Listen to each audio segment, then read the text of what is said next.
Hey guys! Hey. So last week we did a video on why we moved out of London and how it impacted our lives for the better. Yes. And the video was awesome. It did great. We got a lot of comments. We had a lot of engagement.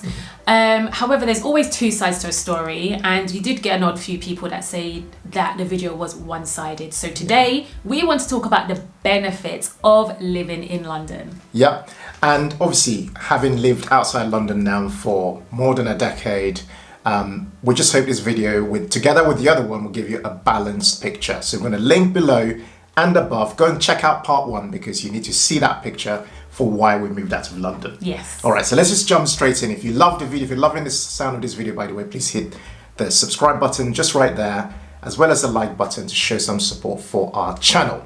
So what's our very, very first point as to, why some people might want to consider still living in London and that sort of thing? Okay, so the first one is proximity to family and to friends. So if you're somebody that lived in London, you grew up in London, moving out means that you're moving potentially further away from your family if they're still in London. So like all of my family are still in London, and I know we benefit a lot from, childcare. Yes, it's a big one. It's a benefit. So it would be nice to be close to family. But also just to be able to, everyone's busy. So just to know that your family are around the corner, it just makes it easier for you to have those impromptu catch-ups with your family and your friends, really. Yeah, this is huge. I mean, this point you're making is it's probably one of the most important points. Yeah. Having people you can look to, and for us as parents, just being able to, we get so many times we need childcare. But like you say, my family as well, as you know, we're all kind of within 30 minutes of driving. So, yes, we are. And that was deliberate, actually. by the way. Yeah. Just kind of help us a little bit on that front. Yeah. And also it's just so easy to meet up with friends. Like London is that kind of central point that's easy to get to. But when you're in London, again, it's just easier to meet up, to have those like lunches or dinners. Again, it's easier to have impromptu meet up with friends. Okay, so the second reason why London might be amazing for you if you want to remain in London as opposed to move out is the cultural experiences and the overall vibes in London, right? There's a vibe. There's definitely a vibe in London. Now, I want to tell a bit of a story. So recently, it was my mum's birthday, and it was a big birthday, and Mary and I thought, you know what? Let's make it memorable and let's take her out, right? And we took mum to go and watch Sister Act. That's it. It was great, and it just... After that, we got an Uber. It was super easy. Got the Uber to the Shard. We had, amazing dinner. I think it was at 34th floor. Yeah. And obviously, London looks beautiful. London's actually a lot more green than you think, unless you look at it from the top. Yes. It was amazing, basically. The weather was perfect. It just felt really, on that day, it just felt really special. Yeah. And this speaks to this cultural aspect to London in that, there's so many... bars, restaurants, theatres, museums, massive, very beautiful parks. Clubs, if that's your thing. Clubs, shopping, Oxford theatre? Street, Regent Street, all the places that people go for their various cultural experiences, which as people who live outside of London, we don't have that in the same way. In fact, our high street it's just a bit dull. I mean, it's got coffee, it's got, cafes and, the usual kind of shops, but nothing like you might get in London, I think. It doesn't have that quirkiness that you get with London, like, in places in like where you're from, in Hackney or in West London, for example. Yeah. So yeah, cultural experiences and definitely the vibes is one thing we would say is a big part of what's missing if you move out of London. Absolutely. What's our third one? Next is capital appreciation of property. I mean, it's a fact. If you buy in London, if you buy a property in London, you know that property is going to appreciate in value over time. In fact, within 10 years, it will more than double if you buy in London as opposed to elsewhere. So it's definitely an investment buying a property in London. Yeah, and this is actually a really interesting point, both for people who are not buying for investment purposes, just buying literally as a place to live, provided obviously you can afford to buy, or people who maybe bought many years ago. We saw people who made comments saying, wow, I live in a 5-bed house, somebody said, but their parents bought 25 years ago, for example. Yeah. So the people who had the opportunity to buy many years ago are reaping the benefits and will carry on reaping the benefits. But I still think, though, that people who still manage to buy now, even now will still reap the benefits. Oh, absolutely. Because London just has that thing. Absolutely. Right? And even if you buy there to live, you know, you may eventually want to move away somewhere, but you bought that property, and in that way it then becomes an investment. Yeah. So yeah, anyway, London just benefits from that global feel. It's on the world stage, and people will always associate London as a global city. And you know, if you look up the top cities in the world, it usually ranks in the top 5. So for that reason, from a property perspective, there's almost that inbuilt value that the city of London, living in London, actually offers. Yeah, not even just the city. Own a home. Yeah, people who own a home with a London postcode, basically. Yes. Yeah. Number 4 is transport links. Oh yes, definitely. So this is actually an interesting one because obviously travel is very expensive and the tube is always congested, but you have to admit the transport links in London are excellent. It's very good. You don't have to drive. Overall speaking. Yeah. Yeah. You don't need to have a car. Yeah. Although I did have one when I was in London, but you don't really need one because it's so easy to get around in terms of the tubes, the trains, the buses. They're very frequent as well. They run like every 2 to 5 minutes. So yeah, like Ken said, if you can cope with the packed tubes, it can really work. It can work out. And yeah, you're within like 20 minutes, or depending on where you are in London, to central London, to West End. You know, you can easily get around very quickly. We like to give examples. So recently we went on holiday, and it was quite a big holiday. It was everybody. It was the whole family. It was our children. It was my sister's children. It was my parents. And anyway, but what was really good about it was that we got an Uber. It was a very short, ride, not too far, coming from where we live into a London postcode onto the Elizabeth line, which was nice. So this is again the benefit of London, and we were able to go straight from there to Heathrow Airport.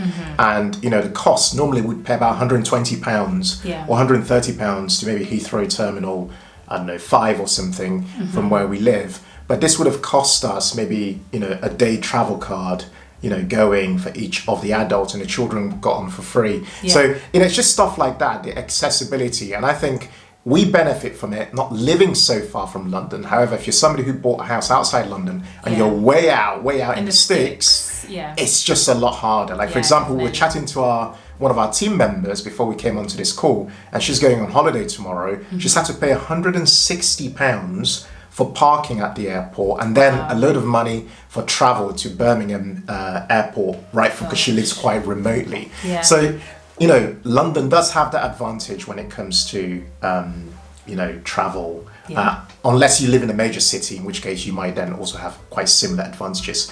What's our next one? Yeah, so earning potential and jobs. So you earn significantly more if you're in London. It's like the hub spot for financial services or tech. A lot of the major companies are there. And we tend to, like when we do workshops and stuff like that, we go into London. A lot. When we do corporate workshops, it always is in London. So yeah, if you're able to, like Ken said, live on the outskirts of London and commute into London, then you still get those benefits of the high earning potential in London. Or remote working, things have changed. Working, exactly. So you could have that arbitrage where you're making your money in London, but you're living out in the sticks. If you're someone who's got that, possibility, then it's fantastic. Number 6 is cultural diversity. Yes. Now, obviously, London's a melting pot of so many different cultures. And in fact, we noticed in our comments in the last video that some people actually were like, oh, I can't recognize London anymore. My great-grandfather was a Londoner, and, the city has changed so much. So this is actually a really interesting point because, how do, someone asked in the comments, how do you think the indigenous people of the British Isles feel about that? And I thought that's actually a really good question to ask. So whilst on one hand, we celebrate that diversity that London has, and the fact that, you can be anyone from anywhere in the world, whether whether you're black, white, Asian, or any Chinese, anything in between, you find those people in London from every part of the world. But at the same time, some people frown upon that because they say, we can't recognize London. Some people say Peckham doesn't look like how they used to look for them, and that sort of thing. So I personally think it's quite an advantage, and it offers this streetwise aspect. Do you want to speak a little bit to that? Oh yeah, so people did ask about moving out of London, your children going to be further away from their culture and stuff like that. How do you make sure that they're streetwise and all of that? Well, there's many things that you can do, but it's about being intentional. So one thing is that we educate them about their culture, their ethnicity. We take them to London regularly to see their family. They've got cousins that live in London. They spend the days, weekends, sometimes a week in London as well.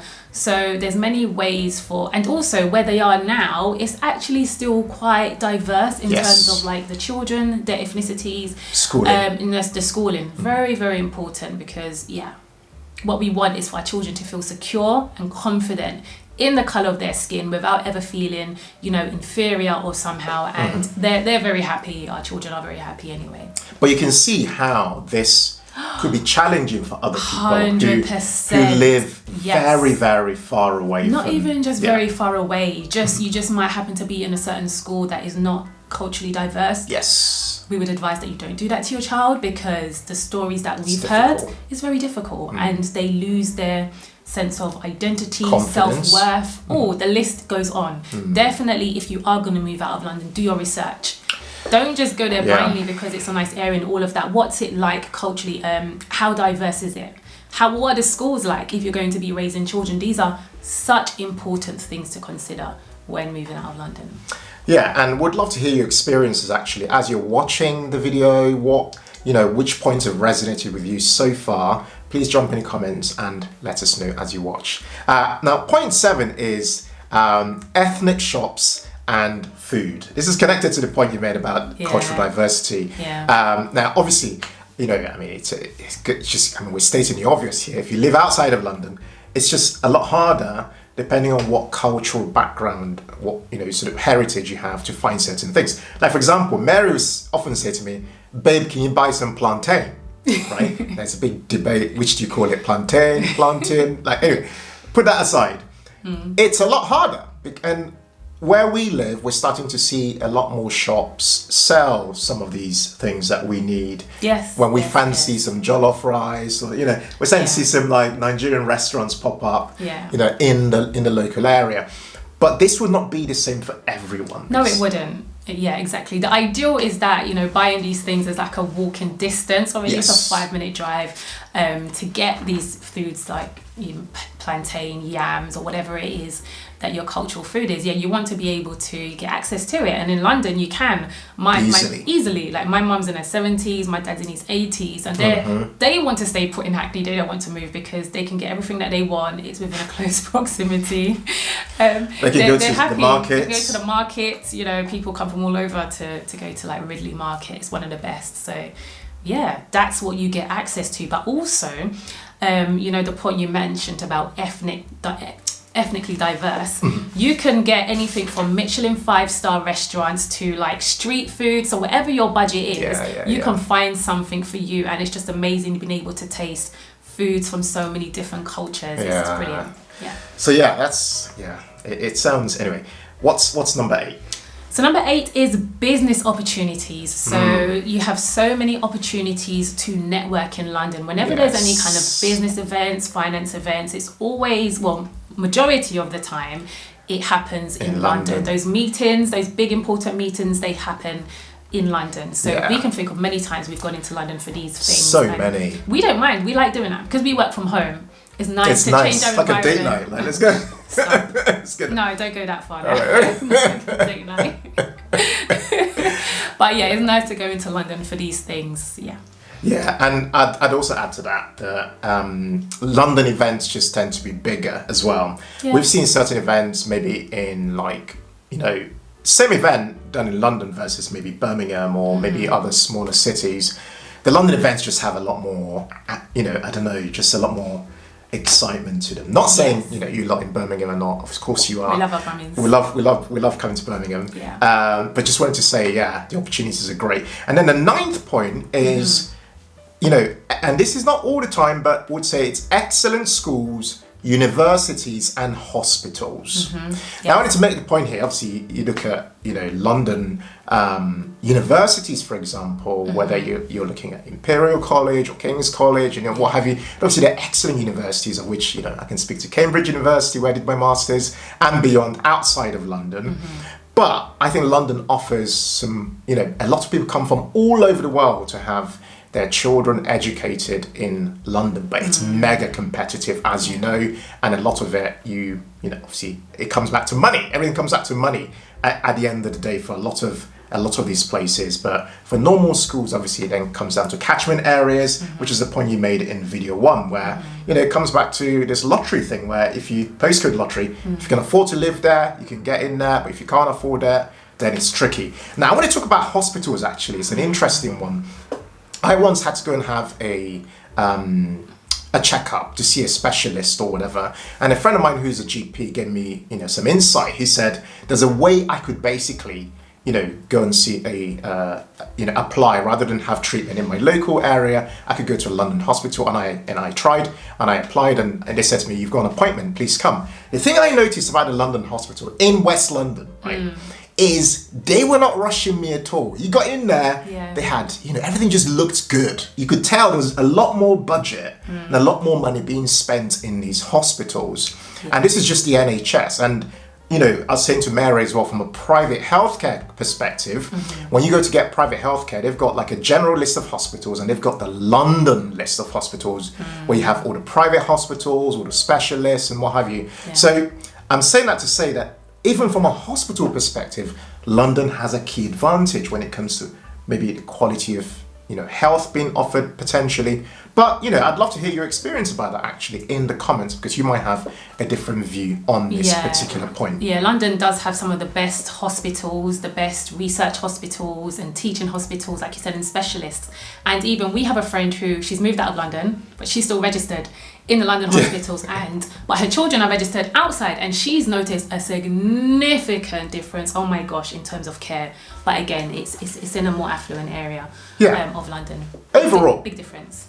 Overall, sorry to interrupt. Overall, in conclusion, how would we conclude? I mean, we live outside London now, and we've lived in London. Yeah. How do you feel, generally speaking?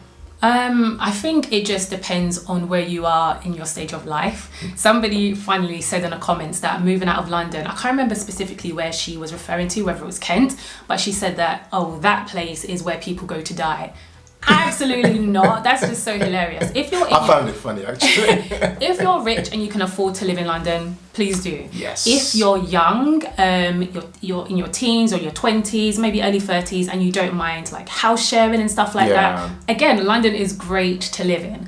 But if you're in maybe a different stage in your life, you want more of a quiet life, and like the things that we mentioned, starting a family, then you could just move outside of London, get all the benefits that we mentioned of being in London but not living in London, so just like on the outskirts, so you got the best of both worlds. Yeah. I mean, what did you want to add? Yeah, I'll just add that I think the sweet spot for us personally, and this would not be for everybody, has been that we live in a commuter town, within, we're not too far from London, and we can access London easily if we need to. And it works for us within the M25 sort of thing. It works amazingly for us, and I'm sure a lot of other people who live in similar type of setups. So we still benefit from London's property prices rising. We still get that, even though we don't have a London postcode, even though we have a lot of green spaces, all those things, we still benefit from that. So I think people ultimately have to do what works best for them. There isn't a perfect place. Outside London's not perfect. London's not perfect. I think you just need to choose what works best for you. And for us, it has been this hybrid of living outside London, but still benefiting in various ways by having meetings in London, having family in London, and meeting friends and so on in London. Absolutely. Before we forget, obviously we've got to mention London has some of the best tourist attractions, museums and all of that. You can't forget that. So the lots that London has to offer. Guys, hope you really loved this video. If you did, please jump in the comments and tell us you enjoyed this particular video. Don't forget to watch part 1 if you've missed it. And yeah, definitely make sure you subscribe, man, because that every single subscription really does help our channel to grow. Thank you guys so much for watching today's video. And as always, in all things, be thankful and seek joy. Take care. Bye.